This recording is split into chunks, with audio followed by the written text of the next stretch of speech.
presented by GBD Media.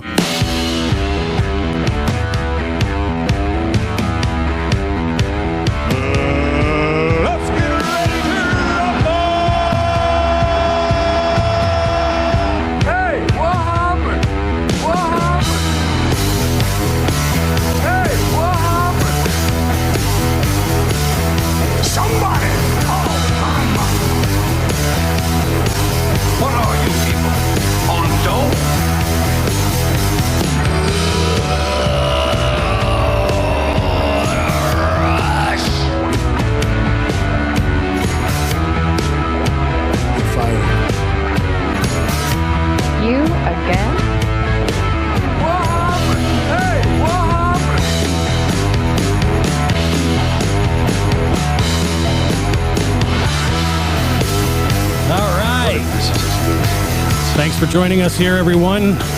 I'm your host, Mick Rage. This is Mental Case Dads. Boy, do we have a show for you this evening. We have Anne Marie Scheffler in the house, comedian, actress, and much, much more. Such a beautiful lady. It's finally good to have somebody better looking than me on the show. Oh, thank God. Yes. Hey, if you're watching out there, make sure you hit that like and subscribe button, okay? And if you're listening, check out our Facebook, Instagram, and Twitter page, and that's at Mental Case Dads. That's for all three of them, at Mental Case Dads. We made it easier for you. Let's get right into it. How are you doing this evening, Anne Marie? I'm doing well. I am so happy to have you here. We've been looking so long for this. Yep. It's so nice. I feel grateful that you care. Of course. Well, like I said, I'm glad it's finally somebody better looking than me in the studio with you here. So, welcome. Thank you. It's funny. It's like my kids just came back from their dads, and I'm talking to my ex-husband, and I'm getting them settled in. I'm like, I'm going to go do a podcast upstairs, and I'm thinking, what should I wear? I'm like, I just wear leopard print dresses all the time. Yeah. It's not like I have to think about it. Well, you look great. You look great. Well, you look way better than Nolan, so that's a guarantee right there. He's got his own style. It's nice. Well, I talked to you earlier, and actually, we were supposed to have you on the show probably about a month ago, was it? Or maybe even longer? It was about a month. And something had come up, and we had to make plans, and I was like, oh, I hope she's not one of those famous people who just bailed on us and never will come back, right? It's hard to get. You're very lucky. I say no a lot. We got her now. Well, thank you for joining. Yes, thank you for taking the time. I've got a few questions here for you. Now, you have a bunch of big shows.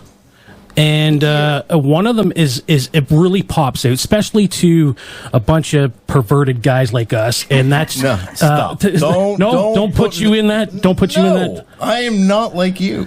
Okay, I'm proper. He's don't do that. So you have a show called MILF. Why don't you tell us a little bit about the show and what MILF means to you? Because you have taken back the word, correct?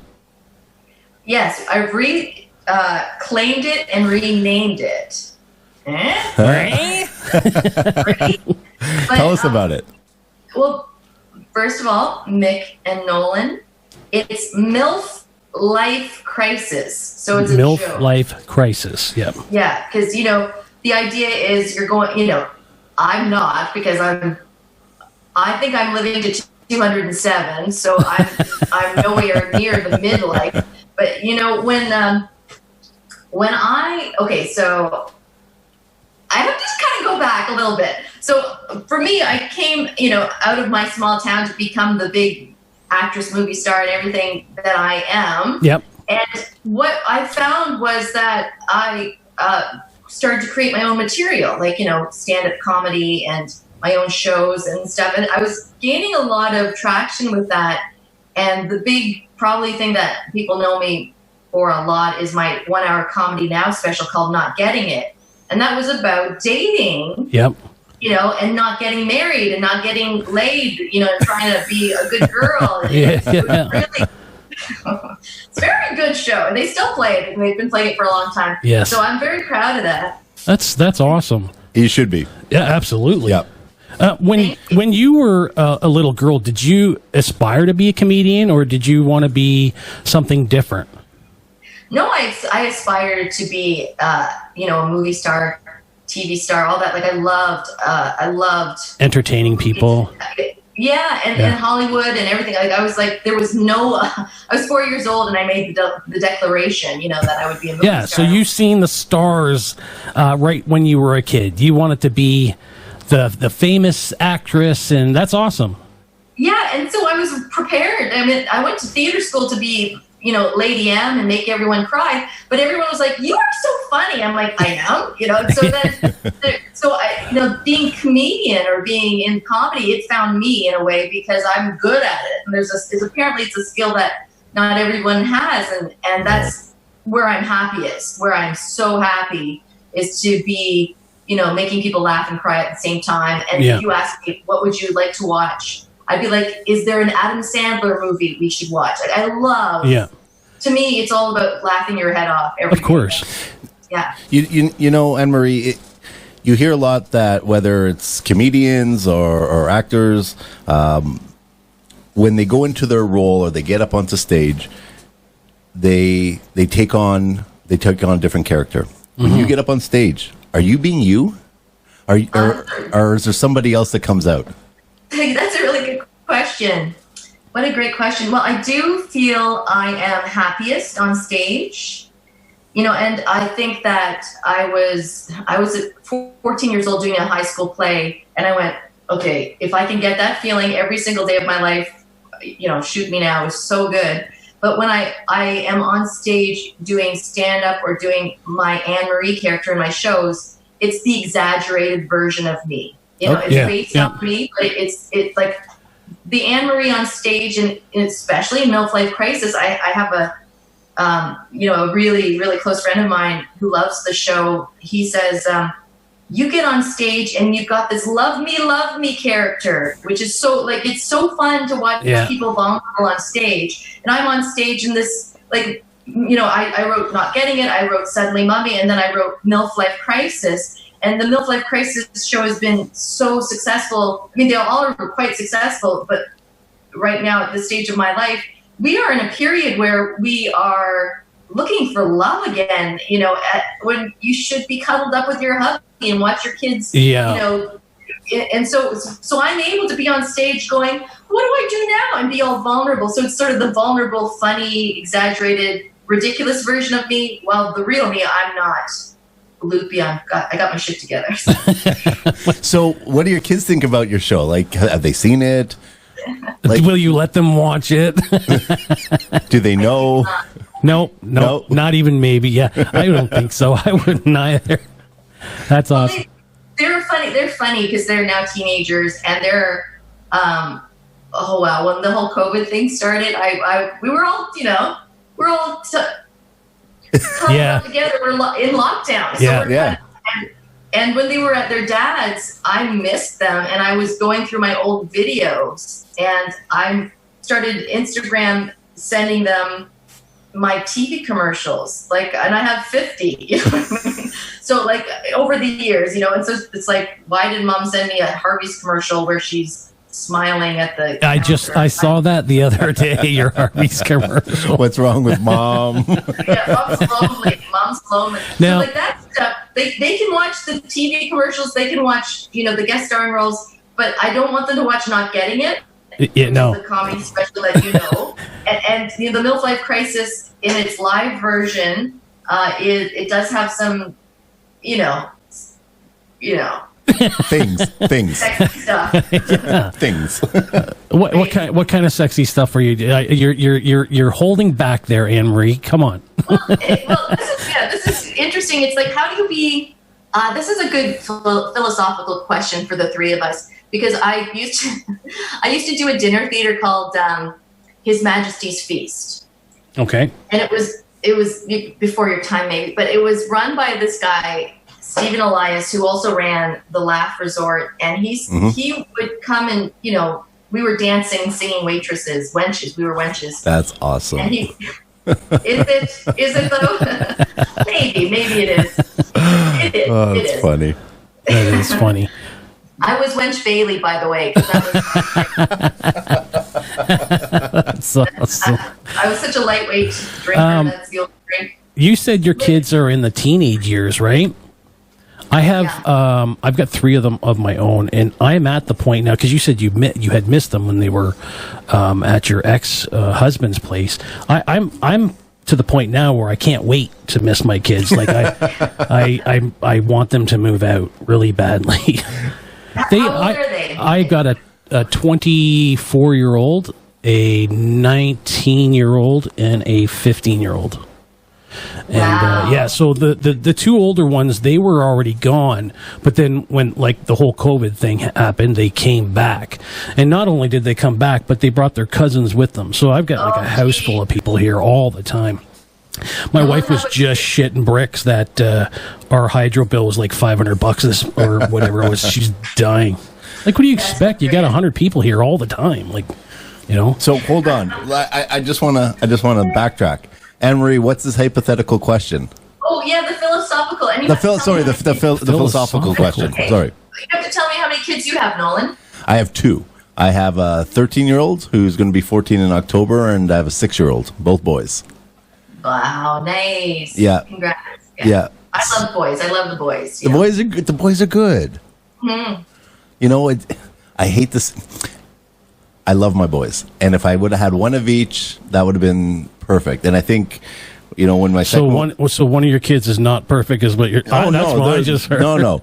I'm telling them. when the second was coming, I think secretly I was hoping for a girl. Right? Well, I get that. I mean, everybody thinks the perfect family is the boy and the girl. mom, dad, the boy and the girl, right? But when I found out it was a boy, I got to be honest with you. You're excited? Yeah. I was relieved. I felt like there was 10 years put back on my life because the way I am, I could never survive teenage years with a girl. I've got two daughters, and I couldn't do it. You do it. You just I know do I it, couldn't. right? I couldn't. So not without medication. I bet, what would your dad be like when you were growing up?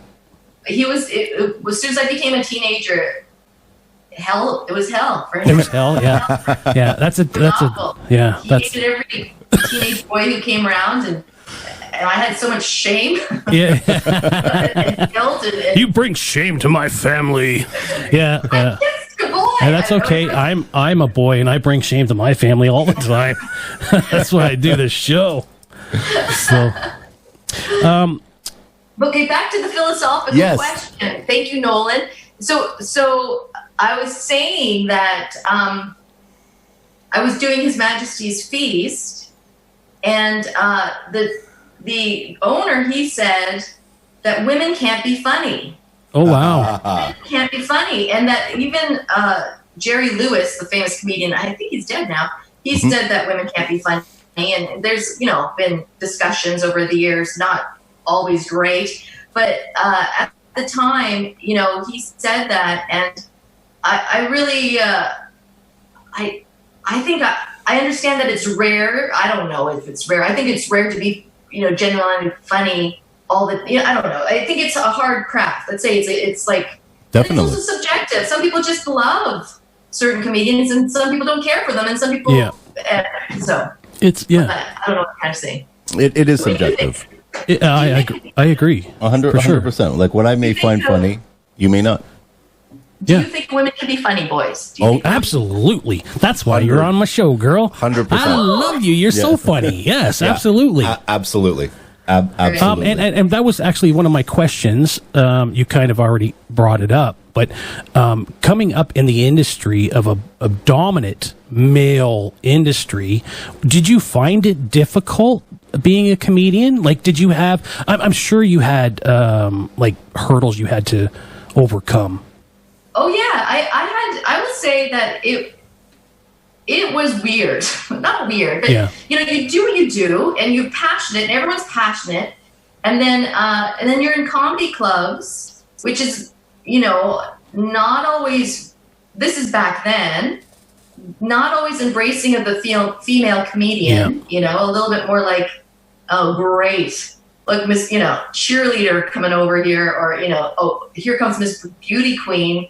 She thinks she's gonna, get it. Because honestly, there was a real feeling when I was in the comedy clubs in the beginning of, people were, using the stand-up to get to a platform, like a TV situation. Yeah. You know, we had a colleague who, you know, was doing stand-up and then got picked up and did a beer spot and toured, you know, US and Canada with this beer thing. And it's all like, because it's such a beautiful, to be on stage and have a kind of a comedic voice and have a style to you, that you're out there, you're doing things, something absolutely could happen. So when I was there and, you know, thinking, yeah, this isn't, okay, I'll try this platform too. There was such bitterness from some of the older comedians, male comedians, who were like, we don't want your pretty, funny TV commercials. Can you get the fuck out here? I'm trying to do leading edge stuff, you know? Yeah. And so then I was like, why do I not feel good here? Why do I feel scared or feel like hated? So I had such traction with the fringes, like with the fringe circuit, you know? Yeah. And I was able to, and I don't know if you got, I mean, we all know about Edinburgh Fringe and how Fleabag, the one-woman show, became Fleabag, the hit TV series. Yeah. But, you know, this is a couple of decades ago. I was literally doing one-person shows on the fringe circuit, came back, did Second City, understudied main stage through the touring company, and got a comedy special. Like, that's how my trajectory went. Yeah. That's a lot of work. It is a lot of work. But you know what? It just goes to show, if you got that talent and you got that gift, it doesn't matter what road necessarily that you go down. If you got it, you're going to make it. Well, hopefully that's true. Obviously, I always think of how many people are out there that don't apply their passion and their love because of so many people telling them no, they can't do this or whatever. Oh, right? they've made a choice not to. Then so that's my thing. Is I think how do we stop that? How do we start being more positive towards people? This podcast 100% supports the Me Too movement, the Black Lives Matter movement, just equality in general. We support love here. And what do we need to do? Like, we know there's so much going on in the world right now, especially with the Black Lives Matter movement, what's going on in the States. Let me ask you a question. Sure. Actually, you know what? Let me ask Anne Marie. Yeah. This would even be better. What if one of your kids told you, or maybe they have, that, hey, Mom, I want to be an actor. I'm done with school. I'm going to take my shot. What would you say? I would support them 100%. Good for you. Yeah. You know what? Good for you. Yeah. I wasn't sure what you would say to that, because you know what? A lot of parents, even in the industry, would say, the hell you are. Some people would, but I because think they know the rough road that they had to take to get there, which is you're just talking about. It's not easy, right? But it makes it a little bit more sweet when you get there. Yeah. Doesn't it? It does. And Mick and I have spoken, and I just love your attitude, Mick, because that's why, like, you walk in this world with this huge open heart. Yeah, anything is possible, and I feel that from you. Thank you. I love that you support that, and that's what you tell your children. That's what you tell yourself when everyone's like, kid, there's no way you're going to do it because you live in the wrong province, or like whatever. Some excuse. Yeah. Like, there's so many reasons other people can give you, but this is what I've been learning recently. I want to do a shout out to my girl, Lori McMurphy, coaching.com. Sometimes you need a little bit of help. Absolutely. Nice. Absolutely. Like, I have to believe in myself. I can, look to my husband, or when I have one, or look to my parents, or look to my colleagues and be like, you believe in me, right? You believe in me, right? You believe in me. But you have to be the one who believes in you at the end of the day. Yes. Because sometimes they'll falter or be like, I've changed my mind. I don't believe in you. That's incredible that you say that, because a lot of my entire life has always been that feeling. Sometimes I would have held back because of how I was brought up, right? Mm-hmm. And because I was told, no, you can't do this. You got to do this, right? I grew up in a very religious family. And my entire life I was always told this was right, and this was wrong, right? But until people get out of their certain bubbles and want to educate themselves, how do we grow? You know what? The more I was told I can't, the more you wanted to do it, and the more I would. But I wasn't. That's awesome. And you know what? I have bipolar disorder. Anne Marie knows this as well, and we've talked about it before. I didn't know this as a kid. So when somebody tells you you can't do something, it really mentally plays on you. It really destroys a human being. When you're so passionate about something and you got someone that says, no, you can't do that, it destroys them, whether people know that or not. So my house now, and I haven't always been like this, and we've talked about this before, I had to wake up. I love it because I've heard a lot of black comedians call it woke, right? Like Dave Chappelle and stuff like that. And yeah, I am that guy who has done that. And I feel like when I take it to my kids now, I want them to understand and know love is love. We're going in this house. We're going to respect people. Doesn't matter white, black, gay, straight, man, woman. Everybody is the same. We all bleed. We all love. Yep. And we all hurt. So if we can stick together, we can have a good time. You know what? It's great. Right? It's great to have support, but like Anne Marie said, at the end of the day, the most important person who has to believe yourself, in you is you. And that's why I've said now, you know what? Fuck it. I'm going to do whatever I want to do. I'm going to be who I want to be. Yep. I'm going to make people laugh. I'm going to make people, well, maybe sometimes cry. I make you cry. You made me mad. I made him pissed off the last episode. He was almost ready to walk out because I told him I was sick of the Leafs. But no, that's awesome. Like, you must have, did you have a lot of people tell you no?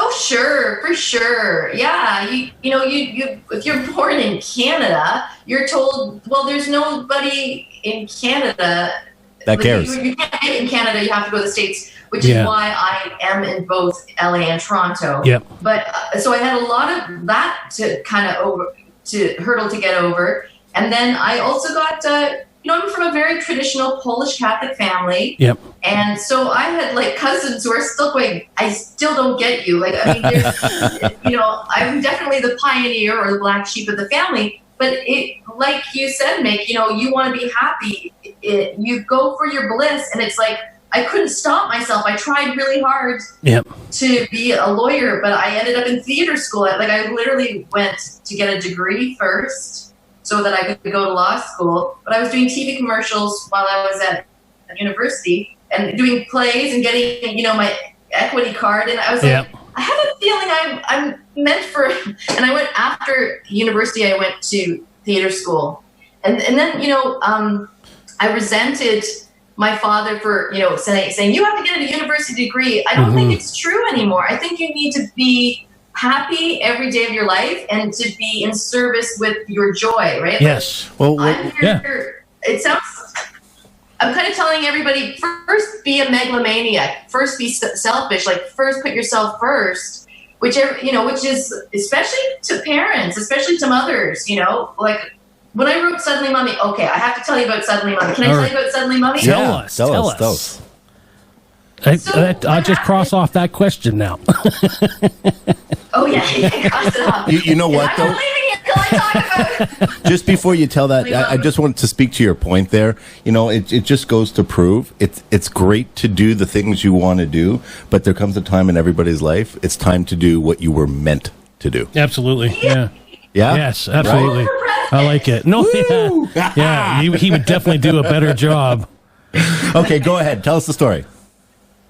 Okay, so basically, I had, as a woman, my career. I was in my 30s with this, comedy special and green card and TV commercials and everyone, I don't want to shit on my parents, but pretty much I was told by, my very loving father. You can imagine you have children, you love them so much in the old school way. The thought was protect this child, give this child tools for the universe, for the world. Tell her to get a corporate job, and do her little planks on the. So that was sort of the philosophy. It was like, please go get a real job. And trying to protect you. I'm pretty sure you'll be miserable for everybody. Yeah. So as I ended up succeeding, I was here about to just break it all open And then I also watched my siblings and my cousins and my beautiful traditional family who are only love. They're all full of love, but they still have limited beliefs that are not my limited beliefs. But this loving family, they were all having kids. And I was like, not getting it. I'm so funny. And then going, they have babies. They have babies. And so then I went and had my babies. So I literally paused the career. Thank God for voice work, because my voice work kept going. It didn't matter if I was pregnant or whatever. Yeah. But I was in this beautiful cocoon of, I would call it a 5-year cocoon, where I had 2 babies. Like, I got married. I might have been a pregnant bride. Who's asking? Who's asking? No. That's awesome. I wore white. Huge wedding, open bar, beautiful husband, beautiful, relatives. And I had my 2 little boys. You couldn't even find me. For 5 years, I was just staring at these babies and going, that's amazing. That's part of your life that you should be so lucky. Yep. You should be so lucky. And I was pushing the stroller, and the money that I had for my for my career, all my career stuff, we bought a house instead. So it was like, this is how I'm gonna make it. Became, this is for us. So we bought a house and became very domesticated. And I was pushing the stroller, and no regrets. I was very happy, and pushing the stroller, going, I feel like I used to have a name, and suddenly Mummy is my name. No one calls me Anne Marie. No one knows Anne Marie Scheffler. Anne Marie Scheffler, they call me now. So suddenly it's Mummy. And I thought, that's a great name. That's the best title. Yeah. So that's what was going on. And also, one of my dear friends is Precious Chong. Do you guys know Precious Chong? No, I don't. Her dad is Tommy Chong from Cheech and Chong. Wow. I know, right? I know. What? Yes. And she is... He's in awe now. He's in awe. Look, speechless. Look. Yeah, I am. Close the mouth. Okay, so let me tell you, she and I were pregnant at the same time. Oh, that's awesome. Very close friends, and she gave me hand-me-downs from her baby, for my second baby, that were from Tommy Chong. So, yeah. Wow. Like You want them, don't you? I'm a huge fan of Tommy a Chong. Bob Marley t-shirt for a little baby boy. Oh, that's awesome. That is so cool. And it came to me, and I gave it to my brother, who was like, same reaction in the U.S. Yeah. Amazing. Yeah. Go ahead. I was going to ask you, do you partake in the marijuana? Not at all? I'm the worst. I don't. No, me neither. I am a huge I'm one fan of the few. of marijuana, and I actually did it a little bit as I was going to say a kid, but no, as a teenager. I did a little bit as a teenager, but after I had the stroke, about 3.5 years ago now, that's when I really started getting heavy into it, and I haven't turned back since. There you go. But you know what? It does. It relaxes the shit out of me, man. Yeah, it's like I'm a different. Not my thing. Not I know, but my what thing. is your thing? You're my thing. Oh well, that's sweet. So, Anne Marie, after you had your babies and you had that life-changing experience, when you came back to the scene, were you different? Was it different? What changed? Yes, she was a mummy. Did other than the fact that you were a mummy, did anything else? Did the way you went about your business change? Did you feel different about how you wanted to project yourself on stage, or did anything change? A lot, yeah, I'd say a lot of things changed. Just to give a little tag joke for the last part, where Precious Chong and I were friends, when she had a kind of a milestone birthday, she wrote herself a one-woman show. So then when I had the same milestone birthday, I said, I'm writing Suddenly Mummy as my, as a birthday gift to me. And then I took it back on the Fringe. So in 2009, I created Suddenly Mummy, and I opened it at the Winnipeg Fringe. And what changed for me was that the stakes were higher. I wanted to not just be like, I'm an okay comedian with the, okay career. I was like, oh baby, we're in it to win it. Yeah. I'm going to show my kids how you focus, how you succeed, how you believe in yourself. More on the line. Yeah, it became, because, any waffle, any kind of like, well, maybe I'll be okay. Well, I have a husband, he'll pay for things, so I don't have to really succeed in my career this year. If it's just kind of, it's okay. Yeah. That changed too. Well, the fucking divorce also really changed. I bet. That changes everyone, doesn't it? It does that. Yeah. I've done that twice. Yeah. I haven't done it. Done it twice. You're lucky. Yeah, twice. He's done it twice. Yeah. Done it twice. Third time's a charm. Been there, done that. It's, yeah. It changes shit. Well, if you get to know him, you'd understand why it's been that. Oh, stop. Is it because your true love is Mick? Because that was going on. I finally found my soulmate.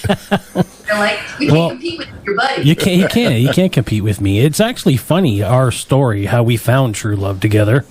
Is I actually used to walk his dog. Well, actually babysit his dog. I was his dog sitter. Yeah. Well, I went and then to we just became buddies. Yep. It's true love, and all of Nolan's ex-wives are like, you love Mick more than you love me. I'm out of here. I think most of them are saying, I knew he was gay. I told them it was. I said it's not you, it's me. Which is completely fine. I still love you, brother. Okay, good. When you're writing and when you get in your process of writing, is there a process? Like, do you sit down? Do you have a glass of wine? Do you have a beer? I know you're not token. What is your process? Well, I think my process, I will say it, process is a deadline.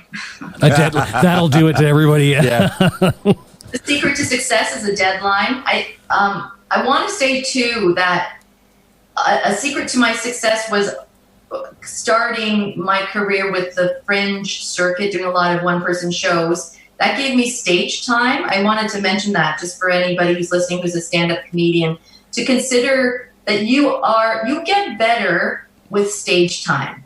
The idea is this is part A, but I'm going to answer part B in a second, which is part A is stage time. You get good. It's like anything, like a musician, like a dancer. When you do, the more you do your show, the better your show is. It's just. Yes. Yeah. We've noticed that just in ourselves, right? Absolutely. Every time we come on here, we get better and better. Well, at least I do. Nolan's still learning. I'm trying to teach him. I'm still stuck at show one. I'm trying to teach him, but he's almost unteachable. Riley actually not even here. He just completely gave up. So. Can't win them all. No. But you're so sweet to let Nolan ride your coattails. That's nice of you, Mick. and I appreciate it. That's right. And I appreciate it. That's right. I'll take you wherever I go, brother. Thank you, baby. Yeah. And part B is that my process is that the deadline. So if I'm visualizing the end game, like my LA manager, so the divorce happened, and like I said, I was inspired after the babies were born, 5-year container of just being the babies. And then Precious Chong said, I'm having a 40th birthday. I'm going to write myself a show. And I watched her show and I was like, I love it. And then I was like, I've been at this motherhood thing for 5 years. I'm going to write myself Suddenly Mommy as my 40th birthday present. And so then, things were great. And we were actually kind of, you had asked me, Nolan, what had changed when I became a mom. I became like I'm in it for my family. I'm gonna be the best version. Suddenly Mommy's gonna be the best show. I'm gonna get another comedy special. My focus is true. I'm like, I'm not like, I don't know, what is my life goal? I'm like, I have a goal, and they're called, my family and my career. And I had such a vision, and then kind of the rug got pulled out from underneath me, which was the divorce, which is only made me stronger because it really could be pick you up by the knees or push you to like even a bigger expanded vision, and I forgot my question. Oh no. Are you sure you're not baked? No, leave her alone. It's blonde. I'm blonde. Okay. Same thing. Hey, it's all good. But my LA manager said, you need to write another show. And I was like, another show? Suddenly Mommy is the best show in the world. And he's like, no, it's the other show. And it should, do you know what the next show is? And I said, well, it's going to be about divorce, and it's going to be funny. Suddenly single? Okay. Yeah, and I'll be single. Yeah, and then he's like, okay, well, I had booked Second City Hollywood.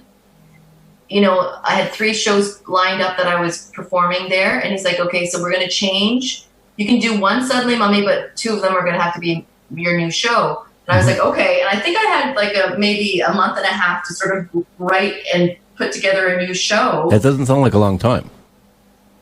No, it doesn't. But then this would be show number 8. So you can see that I might be an expert at this. So I have a definite format. Like when you come to my shows, I'm not going to be like, and next time it's going to be, you know, drama. Like it's always going to be pretty much cute and funny, and the comedic voice you've come to know, the exaggerated Anne Marie is very vulnerable on stage, and I'm a very physical comedian, you know.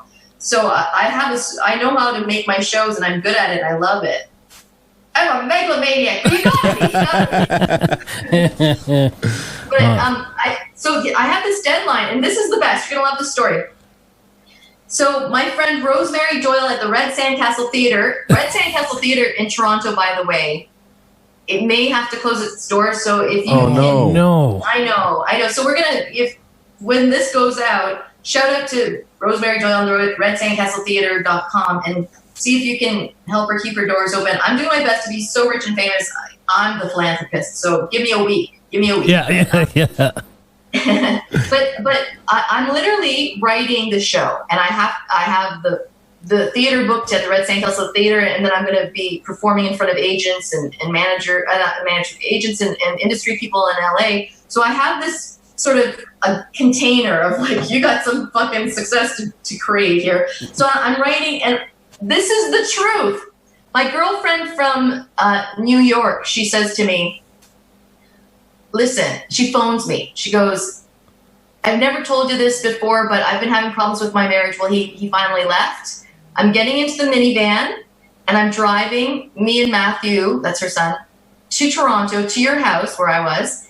And I'm going to come and stay with you, and I'm going to just drink wine and, cry about my divorce. Yeah. And she's like, okay. And I was like, okay, I have a deadline, and, things are tight monetary wise. So I had like international students, rented in the basement. Yeah. I had my boys. I had the house was full, and I said, you can, and I had a place for her son, Matthew. And I said, you can come, but here are the conditions. 1, you have to sleep in the bed with me. That's where you get to sleep. And 2, I'm writing a show, so you have to respect the fact that I may not be able to pay a lot of attention to you because I got to be on stage in like a week or whatever. Yeah. So she's like, fine.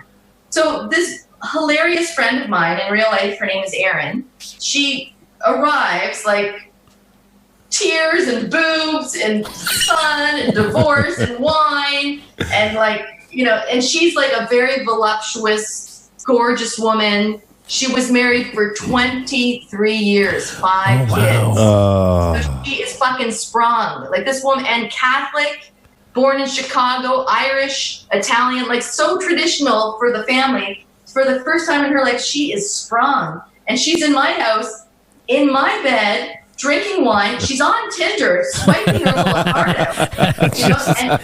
And she's already been dating and having sex with people because she told me about it recently, but it happened a couple months earlier, but she had to get out or something. I don't know, she had to take a fucking mental break, and it ended up at my place. So I'm literally on my laptop. She's beside me.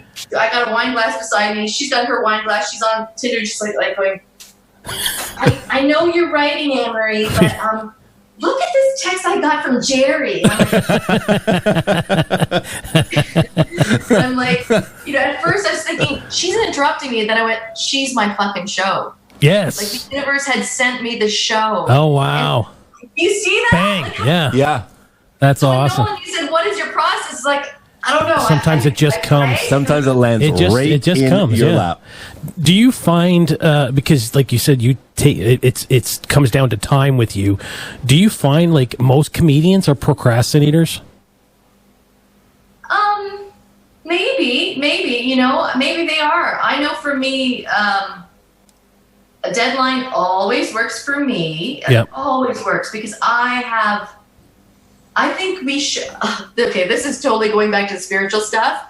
And another shout out to Lori McMurphy Coaching, because she is who I go to when I'm like, ah. Yeah. So, you have to have those people. So I think, and she said to me recently, we have our soul. We have a vibrational signature, right? Like you vibrate. You were born and you're like, okay, I'm coming here. This is me using me as an example. I'm here. I'm full of love. I love being on stage. I love comedy. I'm going to go out there and make the world a better place. I'm going to shine. I'm going to shine. I'm going to shine. That's how I was born, And then you're like, oh, you can't do anything. Are you kidding? Women these days, you know what? Have you considered maybe getting married to the farmer over there? He's got a lot of land. So everyone's fucking telling you, and you're like, rah, rah, and your vibration gets very muddy and cloudy, Yeah. So I don't know if I could pin on comedians are procrastinating, but I would pin on them that they're getting shit on. Yeah. That they've been told the moment you step on stage, oh great, another stand-up comedian. You've got to overcome that. So that's why I highly, highly encourage stage time. The more stage time, the better. Yeah, I think this show will help me a lot. I've been talking to. I don't know if you know Ian Sirota, but I've been talking to him a lot, and not a lot, but a bit about hitting the stage. Right, that's a big deal, and I'm not shy at all. When you actually get up and do that for your first time, you guys will be there. I'm going to throw things at you. I used to actually, again, because I grew up in the church, I used to travel between Canada and the U.S. Singing. And so I've been on lots and lots of stages, so I'm not afraid to get on stage, right? I do have a bit of a stage presence when I get up there because I'm comfortable, right? When you get on stage, do you ever, the odd time I'll feel, probably every time I'll feel a little bit of shaky legs, but how long does it take you to kind of get into your groove? I bet I could even answer that for her. I bet she becomes alive when she hits the stage. Right away? Now. That comes over time. Yeah. I Did you ever have fright? Pardon me? Did you ever have stage fright? Even like way back in the beginning? Did you ever? I'm going to tell you, just to close what I was saying about be highly encouraging stage time, and someone like Ian Sirota, he does it. He did his stage time, and Mick, you're going to do your stage time, and that's so beautiful and it's so important. And you get what the best thing about stage time is, whether it's in the Fringe circuit or a one-person show, or just you going, I'm putting in my hours, I'm going to do those open mic nights, is you hear your comedic voice, you hear your signature soul, the sound of your soul, and then people love you for it. Like, they love you for it. People know what to expect when they come to my show. We know Ian Sirota's voice. Yep. Like, I can hear it now, right? Yeah. That's how we feel about Seinfeld. That's how we feel about Amy Schumer. That's how we feel about... Yeah. And all they've done is, to answer your question, do stand-up comedians procrastinate? They just need to focus... And they are, the longer you're at it, the more the universe will yield to you, right? I think I've been pretty focused. I know when it comes to this podcast, I'm fucking all in. Like, it's, they know I drive them nuts. Like, I probably put in 120, if not more, hours a week working on this podcast because I can meet great people like you. And you know what? We've talked about it before. This is almost even like a therapy for us too, because we talk a lot about mental illness as well. Oh, a bunch of different things. And with mental illness comes some downfalls. So if people can see and they're watching and they have a mental illness or whatever and they're suffering from something and they're down and out, they can turn on Mental Case Dad and say, hey, I know that that host has bipolar disorder, and look at him. He hasn't given up. Week after week, he's pushing. He's trying to make people laugh. And the naysayers, you know what? Fuck them. I don't give a shit about them anymore. I'm going to do what I can like we talked about it before. If we can help out one person and make their day a little bit brighter that day, then I've done my job. That's what I'm going to do. So, and you know what? We'll hit the stage and maybe I can make a couple of people laugh. And then if not, I'll usually have a couple assholes in the audience like this anyway. Either way, you win, buddy. Either way, I win. Yeah, you're beautiful, and you've created yourself a platform, and you can give a structure, and you create. There's momentum in having a recurring gig, really, and spiritual currency is attention. You're giving attention. The more attention you give to mental case dads, the more love is in this show, and the more people are like, I love that show. I love that show. And you're like, you do? 5 people, 10 people, 20 people. That's how it works. Yeah. Yeah, no, we're definitely looking forward to upcoming events and things to come, especially for this show. Speaking of upcoming events, what do you have coming up? What's going on with you, Anne Marie? It's so funny. I was just having a meeting with my manager and one of my agents. It's been, kids. I've been at this for so long. I got a team around me, but I do have some 2021 gigs that are booked. Nice. Or that are, that happened, with the live shows, you book from sometimes up to 2 years out, right? Like sometimes. That's good. But you get the bookings ahead of time. So now I was literally, I can't believe we haven't brought this up. March 13th, I was standing on stage at the Markham Flatto Theater, which is a 550-seat theater. And I was like, it was one of my goals. It was on my vision board. I was like, I'm going to play that beautiful venue. Yeah. And I saw Adam Groh there, a wonderful stand-up comedian friend of mine. I had seen him previously, and I was like, I'm gonna get this gig too. Yeah. And I got it, and it was March 13th, 2020, and I'm in tech rehearsal, and everyone's like, you're not going on. Hey, Anne Marie, this tech rehearsal may be redundant, and I'm like, well, this COVID thing, okay, whatever. Yeah. And then, about 45 minutes later, the theater manager comes to the stage and goes, we cannot gather in groups over, I don't know what it was, 200 or whatever. He's like, your show has been postponed. You can leave now. And I was like, no. Oh. Yeah, that sucks. That's deflating. I don't even remember where I was on that date. I think I was probably living in this place. No, I was going to say, you're probably here. Probably working on something. I wasn't really worried about COVID from the beginning because I kept saying, have they called it a pandemic? Have they called it a pandemic? And then as soon as they said it was a pandemic, I went into all crazy mode. Yep. But pretty much. You know what? Things will get better. So, Anne Marie, before you go, tell us where we can find you. How do we follow you and stay in touch with you? Tell our viewers what we can do to help. Okay, well, you can definitely find me on Facebook, Instagram, and Twitter. I'm at Clearly Blonde on Twitter with an E, at Clearly Blonde with an E at the end of it. Anne Marie Scheffler, SCH. Anne Marie Scheffler on Instagram and Facebook. And AnneMarieScheffler.com. And if you ever get confused on how to spell my last name, just go to MILFLifeCrisis.com or just MILF Life Crisis, Suddenly Mummy. It'll all pop very up. Yeah. Googleable. You can Google me. Googleable. Yes. I like that word. Googleable. It's Googleable. Yeah. Googleable. Yes. I love that. I'm going to use that. Googleable? Yeah, I love it.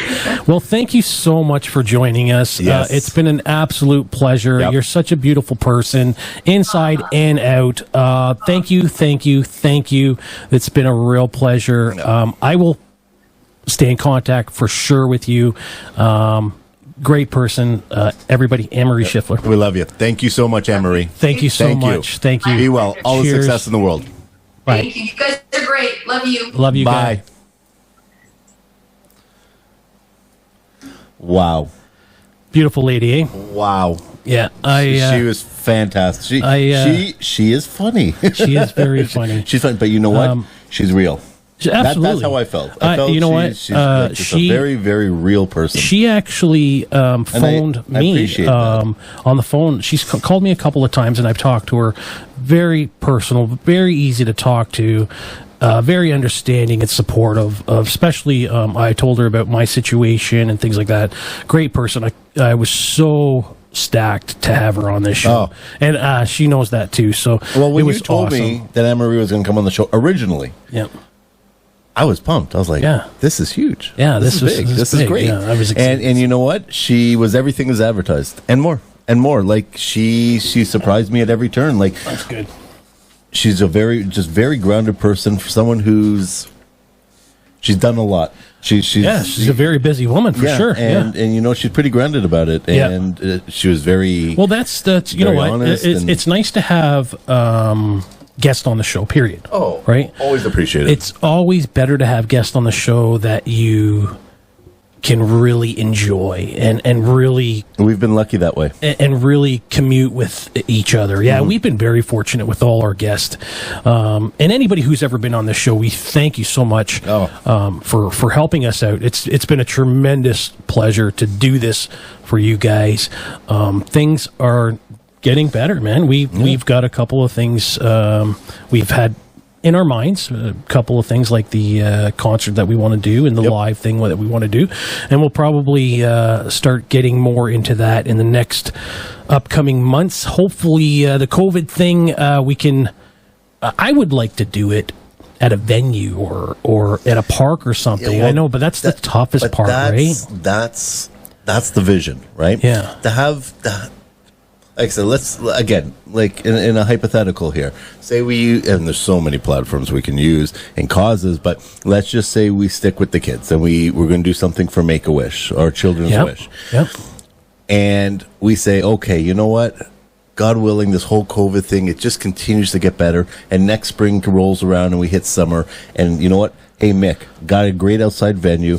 I want to get people like Anne Marie and Ian and, you know, and let's build this roster and almost like a Live Aid of comedy to help raise money. It is going to be huge for a dying child's final wish. Yeah. And who can say who's going to say no to that? Who's not going to support that?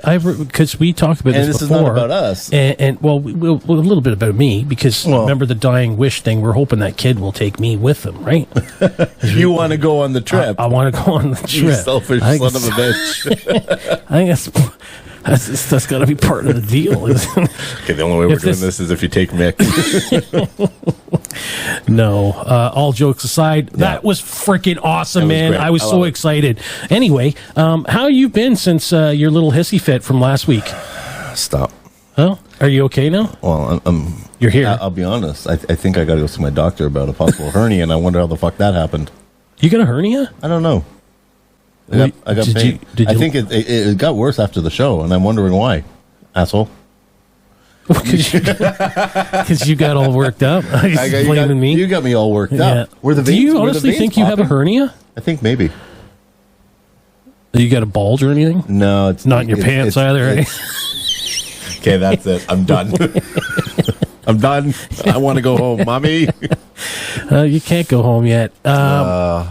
One other thing to talk about, Jacob Blake. My heart is completely broken. I don't. When we did this not long ago with Floyd, it was terrible. This, and I'm not going to compare the two. It's terrible any way you look at it. But for the love of God, when is this going to end? Yeah, it's come. When is this going to end? It's completely broken me. And having conversations with people. We had a conversation with a buddy of mine just before we had come in. The way it was going, I didn't think we were going to have a show. Oh, did you think I was going to get irate? I thought I was going to get irate. You know what? I thought it's okay. We're not going to have a show. And again, it just comes down to education, right? Yeah. And if you don't know, and you've been always taught a certain way, you're not gonna think differently. That's what I try to tell my wife and tell my kids. Okay, I grew up in a Christian home. I've been told my entire life this was the right way. Okay. But then I get older and I see, oh, well, there's another religion. There's Muslims. There's Jewish. There's Hindu. That billions of people over in that country, they follow this religion, but mine is right. Why is mine right? Why is theirs right? Why is, you have to educate yourself.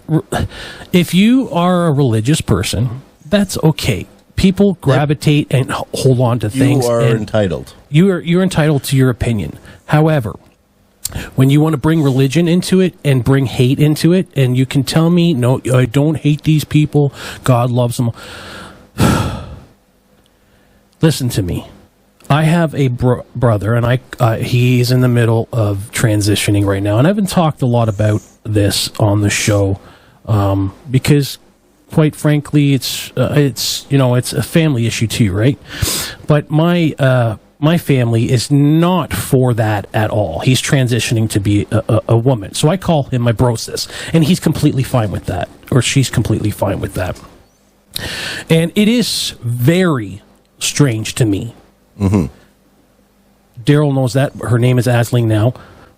Knows that is strange to me. Because she was brought up in the same home I was in, right? Yeah. So fuck, like that's it's a transition for you too. It's heavy, man. It's sure. Hard, right?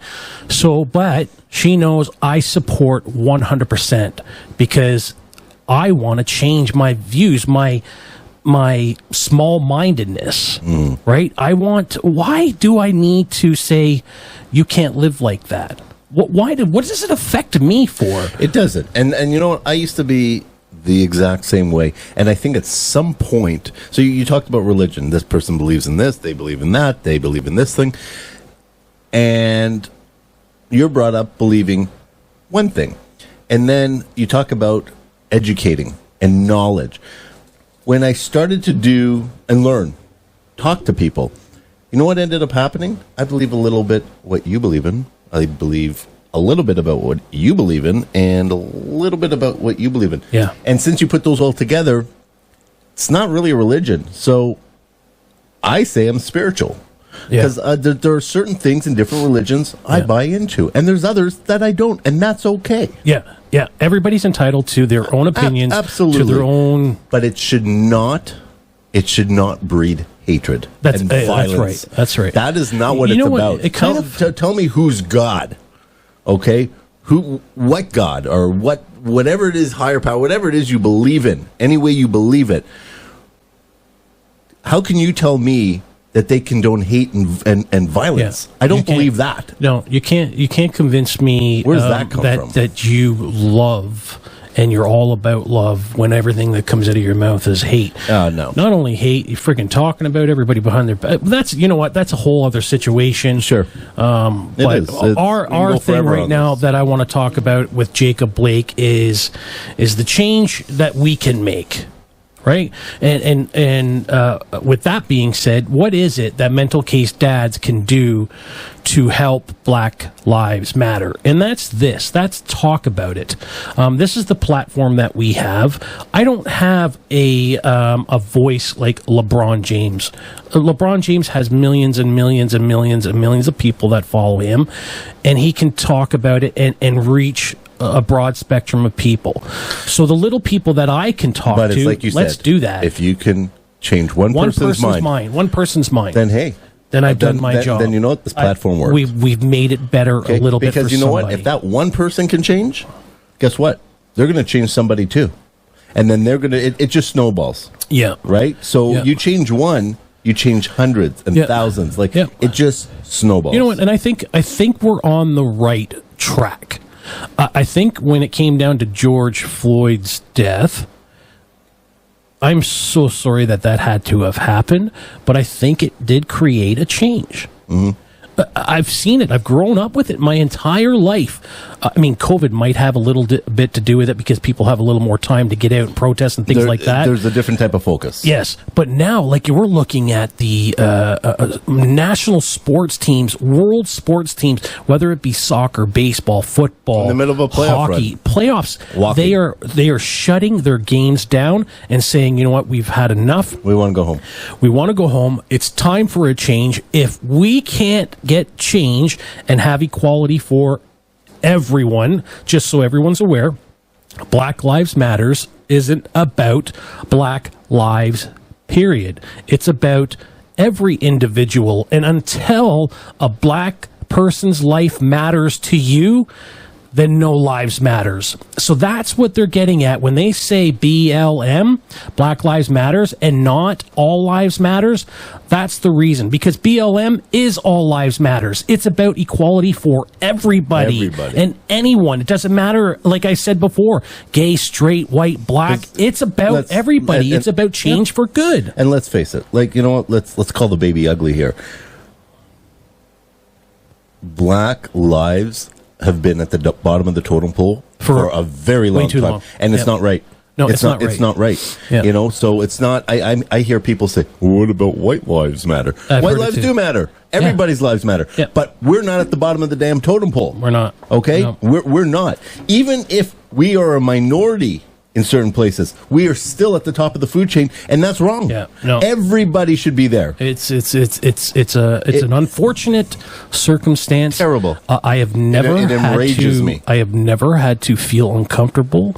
Well, you know what? Sometimes I feel uncomfortable when a cop's behind me, but that's got nothing to do with the color of my skin. That just has to do with what you've done. If a police officer is following a black, and you know what? Granted, we do have racism in Canada. Yes, hands down. We are nowhere near as bad as what the United States are. That country is completely divided in half. But that being said, I have friends who have told me, plain and simple, that they have been. It's a weekly thing that they get pulled over by the cops, and it's because of the color of their skin. These people, some of them have been preachers and psychologists and cops and firefighters. Mm-hmm. Mm-hmm. And they're getting pulled over. I've watched famous black basketball players get all the time now. They're all telling the story all the time. And this thing with Jacob Blake, I watched the video, and I don't care what anybody tells me. He had nothing in his hands. The cops had him. There was 2 cops there. Yeah. They could have easily just, grabbed him and put him on the ground and just cuffed him or whatever.